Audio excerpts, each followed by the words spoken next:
Good morning. अब हम अभिज्ञान शाकुंतलम के 5वें अंक का प्रारंभ करेंगे। जैसा कि आपने देखा कि चौथे अंक में महर्षि कंव शकुंतला को दुष्यंत के पास अपने शिष्यों के साथ भेज देते हैं। उसके पश्चात क्योंकि अब शकुंतला वहाँ से निकल चुकी है तो यहाँ उसके पूर्व एक स्वाभाविक रूप से सहज रूप से हम उसको स्वीकार करें तो राजा का भी यहाँ पर दृश्य उपस्थित किया गया है कि वो किस प्रकार से सोच रहा है। और एक यहाँ ये भी संकेत मिल जाता है कि दुर्वासा ने जो श्राप दिया है उसका प्रभाव हमें दुष्यंत के व्यवहार में दिखता है, लेकिन कहीं ना कहीं उसके अपने पूर्व संस्कारों के कारण वो उसके साथ अपने को जोड़े भी रखता है। तो ऐसे में जब वो बैठा है और वो पहले विदूषक से कहता है कि जो प्रारंभ होता है इस अंक का कि रानी हंसपदिका कोई विरह गीत गा रही हैं और राजा उसको सुन करके विदूषक को भेजता है कि उनसे जाके कहो कि मैंने उनके उपालंब को जान लिया है और मैंने उनको विस्मृत नहीं किया है। विदूषक चला जाता है। उसके पश्चात राजा सोचने लगता है कि मेरे मन में ये व्याकुलता क्यों है, मैं इस प्रकार की बेचैनी का अनुभव क्यों कर रहा हूँ। तो यहाँ एक मनोवैज्ञानिक आधार भी प्रस्तुत किया है और कालिदास के किस प्रकार से पूर्व जन्म में आस्था थी, विश्वास था, इसको भी यहाँ पे प्रकट कर दिया गया है। राजा सोचता रम्याणि वीक्ष मधुरांश निशम्य शब्दान पजुत्सुको भवति यत् सुखितोऽपि जन्तु तच्चेतसा स्मरति नूनम अबोधपूर्वम भाव स्थिराणि जननांतर सौहृदानि। कई बार होता है जब हम बातचीत करते हैं तो लगता है कि मन में खुशी नहीं, तो लगता है पता नहीं कौन बीमार है, कौन संकट में है। इस प्रकार से हम बेचैनी का जो अनुभव करते हैं तो वो जिसे हम एक सामान्य भाषा में टेलीपैथी कहते हैं या इंट्यूशन कहते हैं कि हमें किसी के साथ कुछ ठीक नहीं होने वाला है, कुछ गलत होने वाला है या उन घटनाओं का पूर्वाभास हमें हो जाता है, या किसी के साथ हम जब जुड़ाव अनुभव करते हैं, महसूस करते हैं, तो उसके कष्ट में होने पर या यदि विस्मित कर रहे हैं तो उसके साथ जो हमारे मन के तार जुड़े होते हैं तो उसकी एक बड़ी स्वाभाविक प्रस्तुति हमें यहाँ देखने को मिलती है। राजा कहता है रम्याणि वीक्ष मधुरांश निशम्य शब्दान, कि मधुर यानी कि सुंदर मनोहारी वस्तुओं को देख करके और मधुरांश शब्दान निशम्य और मधुर शब्दों को, गीत को सुन करके यत सुखितोपि जंतु, मनुष्य सुखी होने पर भी, आनंदशील होने पर भी यदि कातरता का अनुभव कर रहा है तो निश्चय ही नूनम, निश्चय ही वो जनन अंतर सौहृदानी, जननांतर अर्थात पूर्व जन्म में, दूसरे जन्म के अपने सौहृदानी भाव स्थिराणी सौहृदानी, अपने पूर्व जन्म में बनाए गए प्रेम संबंधों को, प्रेम व्यवहारों को, अथवा जिसके साथ हम कहते हैं पूर्व जन्म का नाता है, उन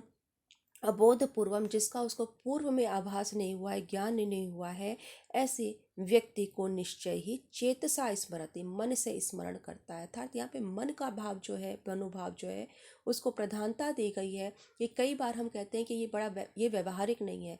तो उसका हमें कोई स्पष्ट आधार नहीं हो दिखाई पड़ते हुए भी जो किसी के प्रति हम लगाव का अनुभव करते हैं, उस बात की बड़ा ही सुंदर चित्रण यहाँ पे राजा के माध्यम से कालिदास ने किया है। कि यहाँ पे दुर्वासा के श्राप के कारण उसने शकुंतला का विस्मरण नहीं है, लेकिन फिर भी वो मन में प्रसन्न नहीं है, जबकि वहाँ पे उसके अंतःपुर में रानियाँ हैं, वैभव की, विलास की समस्त सामग्रियाँ उपस्थित है, लेकिन फिर भी जो मन में वो उसके कारण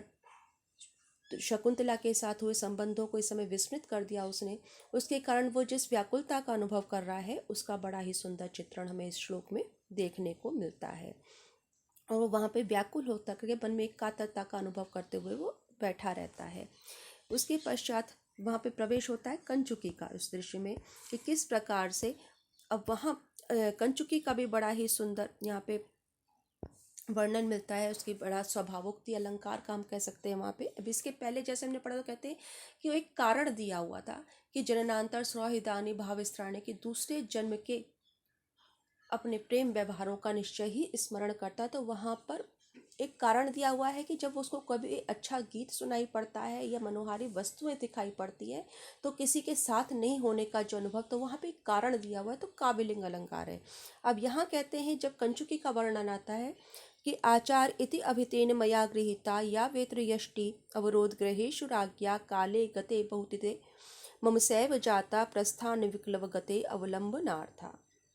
अब यहाँ कंचुकी जब आया था इस राजमहल में, तो वो युवा था और उसको रानी के अंतःपुर में, राजा के अंतःपुर में वहाँ पे द्वारपाल का कार्य मिला था। तो जिस बेत की लकड़ी को, जिस छड़ी को उसने केवल शिष्टाचार वश ग्रहण किया था, आज वही उसके, जब वो वृद्धावस्था की ओर जा रहा है, तो उसके अवलंबन के लिए उसके सहारा बन गई है। तो जो मनुष्य की अवस्था है कि किस प्रकार से समय व्यतीत होने पर जिसको वो पहले कोई महत्व नहीं देता है, वही उसके लिए सबसे महत्वपूर्ण वस्तु बन जाती है, इसको भी यहाँ पे हमें देखने को मिलता है। और उसका बड़ा ही स्वाभाविक चित्रण है कि आचार इति अभितेन मया गृहीता या वेत्र यष्टि अवरोध ग्रहेशु राज्ञः, कि यहाँ कंचुकी कह रहा है कि राजा के अवरोध ग्रहेशु, अंतःपुर में आचार इति अभितेन, आचार केवल ये मेरा लोकाचार है या शिष्टाचार है, इस कारण से जिस वेत्र यष्टि, या वेत्र यष्टि स्त्रीलिंग है, वेत्र यष्टि, तो या उसके पहले आया है कि जिस बेत की छड़ी को मैंने केवल सदाचार वश या शिष्टाचार वश ग्रहण किया हुआ था, काले गते बहुतिथे मम सैव जाता, तो बहुतिथे काले गते, बहुत समय व्यतीत हो जाने पर, यहाँ बहुतिथे काले से एक स्पष्ट हमें चलता है कि अब इतनी तिथियां व्यतीत हो गई हैं, इतना समय मुझे यहाँ पर आए व्यतीत हो गया है, तो इतने वर्ष व्यतीत हो जाने पर वही सैव वेत्र यष्टि, वही वेद की लकड़ी आज प्रस्थान विक्लव गते, प्रस्थान विक्लव गते अर्थात चलने में विकलता होने से, पैरों में लड़खड़ाहट आने से अवलंबनार्था जाता, मेरे अवलंबन के लिए, सहारे के लिए बन सिद्ध हो रही है। तो यहाँ जिस छड़ी को वो पहले युवावस्था में महत्व नहीं देता था, उसी को आज वो सहारा मान रहा है। तो जो कंचुकी की जो स्थिति है कि वो युवावस्था में यहाँ आया तो वृद्धावस्था में को प्राप्त हो गया है, तो एक उसका जो लंबा अनुभव है राजा के साथ, उसका जो संबंध है वो भी स्पष्ट होता है, और वो किसी भी प्रकार से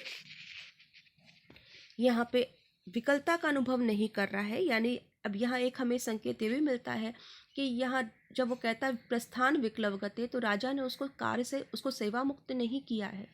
आज भी उसको, क्योंकि उसका परिवार चलता रहे, तो जो एक संबंध बन जाते हैं, व्यक्ति उसका सदस्य बन जाता है उस परिवार का, उस प्रवृत्ति का भी हमें यहाँ पर दर्शन मिलता है। यहाँ पर भी काव्यलिंग अलंकार है, वसंत तिल का छंद है।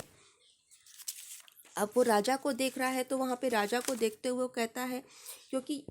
यहाँ वो जब आया है तो कहता है कि भानु, उनकी स्पष्ट कि राजा जो है बैठे हुए हैं अभी, हालांकि ये जो समय उनका विश्राम का है, लेकिन वहाँ पे कहता है कि यहाँ हमें एक बड़ा अच्छा यहाँ पे मिलता है कि विश्रमो अयम लोकतंत्राधिकारा, वो आया है संदेश लेके कि द्वार पर ऋषि कुमार उपस्थित है, तो वो जब देखता है कि राजा का ये विश्राम का समय है, मैं इनको इस समय निवेदन करूं कि नहीं करूं, लेकिन कि कण्व के जो शिष्य आए हैं और शकुंतला आई है, तो मैं कैसे निवेदन करूं, तो कहता है पहले सोचता करूं कि नहीं करूं, फिर कहता है कि अथवा अविश्रमो अयम लोकतंत्राधिकारा, कि लोकतंत्र में विश्राम को अवसर ही कहाँ है। तो यहाँ जो लोकतंत्र की जो प्रकल्पना है, लोक का तंत्र, उसका हमें उल्लेख मिलता है कालिदास में,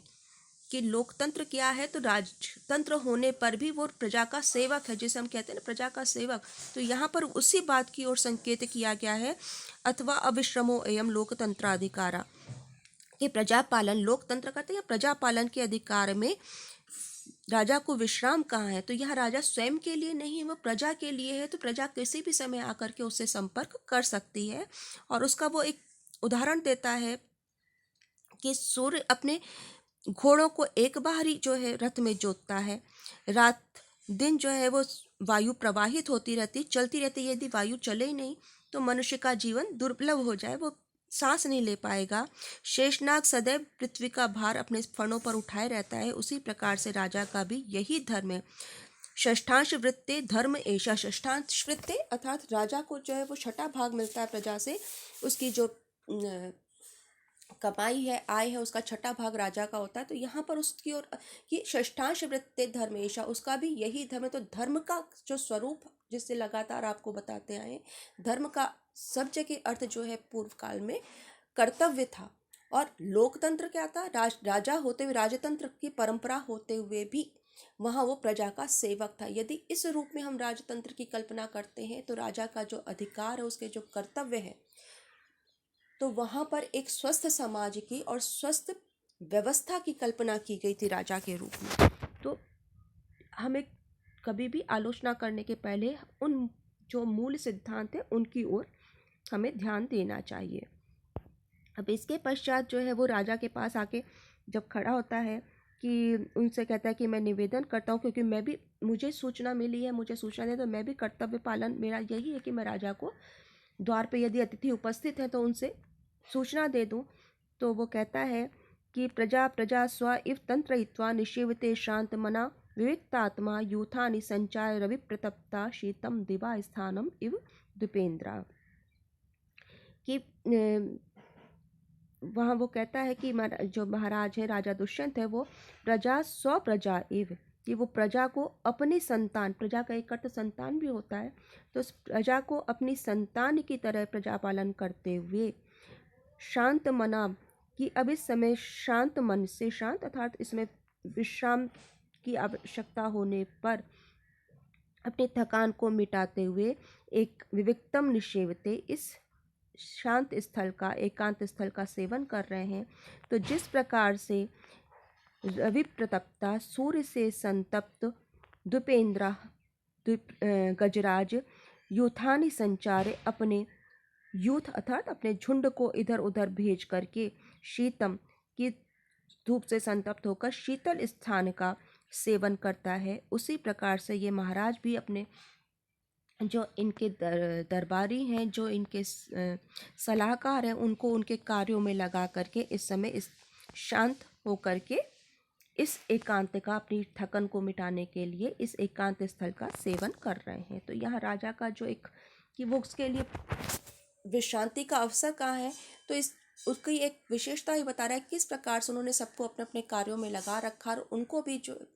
जो उनके सहयोगी हैं उनको भी वो आराम का, विश्राम का एक अवसर प्रदान करते हैं, और स्वयं एकांत में गजराज के समान इस समय बैठे हुए हैं। और यहाँ पर वो कहते हैं कि उसको सूचना देते हैं कि महर्षि कण्व के शिष्य शिष्यों के साथ यहाँ पर आए हुए हैं। तो राजा कहता है कि ठीक है, आप उनको यहाँ पर लेकर के आइए। और फिर जब वो वहाँ से चले जाता है तो वो सोचता है कि क्या बात है कि मेरे से कहीं कोई त्रुटि हो गई है, कि अथवा ये कण्व के शिष्यों का आगमन किस प्रकार से हुआ है। तो कहते हैं औत्सुक्य मात्र अवसायति प्रतिष्ठा, क्लिश्नाति लब्ध परिपालन वृत्तिरेव, नाति श्रम अपनयनाय यथा श्रमाय, राज्यम स्वहस्त धृत दंडम इव आतपत्रम। तो यहाँ पर वो कह रहे हैं कि राजा के भी मन में, क्योंकि इस समय वो बैठा है थोड़ी विश्रांति के लिए, और इसी समय यहाँ पे कण्व के शिष्यों का आगमन हो गया है, तो उसके मन में कहीं खिन्नता का भी अनुभव हो रहा है कि जिस प्रकार से हम बहुत थके और अचानक हमें ये सोच के बैठे हो कि हमें थोड़ा आराम करना है, और उस समय फिर कोई घर आ जाए या हमें किसी ऐसे कार्य के लिए जाना पड़े, तो एक मन में जो एक खिन्नता का, अपने की जो अधिकार की खिन्नता होती है कि उसके अतिरिक्त कोई, जिसे हम कहें, चारा ही नहीं है, कोई विकल्प ही नहीं है। तो उस स्थिति का, मन स्थिति का यहाँ वो वर्णन कर रहे हैं कि औत्सुक्य मात्र अवसायती प्रतिष्ठा, कि सभी प्राणी जो है, वो कहता है, अपने पहले तो कहता है कि अपनी अपनी इच्छित वस्तुओं को प्राप्त करके सुखी हो जाते हैं, लेकिन राजा की जो जीवन है वो वास्तव में उसको दुख के लिए, उसकी जो सफलता है वो मुख्यतः दुख के लिए ही होती है, क्योंकि जो प्रतिष्ठा है, जो मान सम्मान है, उससे केवल उत्सुकता था, राजपद पर स्थापित होने की उत्सुकता ही समाप्त होती है। किंतु जो प्राप्त है, कृष्णाति लब्ध परिपालन वृत्ति रेव, लब्ध जो प्राप्त हो गई है उसके पालन की, उसकी रक्षण करने का जो कार्य है, वो उसको कष्ट ही देती, राजा को हमेशा कष्ट में ही रखती है। न अतिश्रम अपनयनाय यथा श्रमाय, राज्यम स्वहस्तदृढ़म इव आतपत्रम। तो राजा जो है उस छाते के समान है जिसके हाथ में पकड़ा हुआ दंड है, यानी जिसके द्वारा वो दंड विधान करता है। तो यहाँ वो कहता है कि जो उसने हाथ में दंड पकड़ रखा है वो उसकी थकान को दूर उतना नहीं करता है जितना कि उसे थकाता है। तो जिस पर हम मानो छतरी लगाते, छाता लगाते, तो हाथ में हम उसकी डंडी पकड़े रहते हैं, तो उस छाता हमें उस धूप से या बारिश से बचाने में कार्य तो करता है, लेकिन उसको पकड़े पकड़े जो हाथ दर्द होने लगता है, तो वो भी हमें थकाता है, तो यहाँ पर जो राजदंड उसने धारण कर रखा है, कहता है कि ये मेरे श्रम को दूर करने के लिए उतना नहीं जितना कि मुझे थकाने के लिए है, मेरी विश्रांति के लिए है। तो यहाँ जो एक राजा का जो कहे कि वो कभी भी उसके पास समय नहीं है, स्वयं के लिए समय नहीं है, कोई अवकाश नहीं है, उस स्थिति का कि उसको सदैव प्रजा कार्य के लिए तत्पर रहना होता है, उस पूरी जो परिस्थिति है कि और उसके लिए वो तैयार भी हो जाता है। तो यहाँ पर उस पूरी मनोवृत्ति का और उसके साथ साथ वो किस प्रकार से स्वयं के भाव पर, मन के ऊपर आपका कर्तव्य हावी को प्रधानता देनी चाहिए, हम सदैव मनमानी नहीं कर सकते हैं, उस प्रवृत्ति का भी हमें यहाँ पे दर्शन होता है, या हमें शिक्षा मिलती है कि इसके माध्यम से एक संदेश मिलता है कि हम चाहे कितने ही ऊंचे पद पर चले जाएं, जैसे जैसे पद बढ़ेगा हमारी कर्तव्य भी बढ़ेंगे, हमारे अधिकार बढ़ेंगे तो कर्तव्य भी बढ़ेंगे, और यदि कोई भी हमारे पास किसी आशा के साथ आता है तो उससे मिलना हमारा कर्तव्य बन जाता है। हम ये नहीं कह सकते कि नहीं अभी हम नहीं मिलेंगे। तो इसके माध्यम से राजा के कर्तव्य क्या है, उसको किस प्रकार से अपने मनोभावों को नियंत्रण में रखना होता है, हर समय आपको प्रजा के लिए प्रस्तुत रहना होता है। और विशेष रूप से जब ऋषि का संदेश लेके कोई आए हैं तो आप वहाँ पर स्वयं को महत्व नहीं दे सकते, स्वयं की विश्राम को महत्व नहीं दे सकते। आपको उनसे मिलने के लिए आप किसी भी अवस्था में हो, आपको प्रस्तुत होना पड़ेगा। तो यहाँ पर भी काव्यलिंग अलंकार है, और जो यहाँ पे दंड है उसमें श्लेष अलंकार है। इसके पश्चात हम आगे का अध्ययन इसके बाद करेंगे।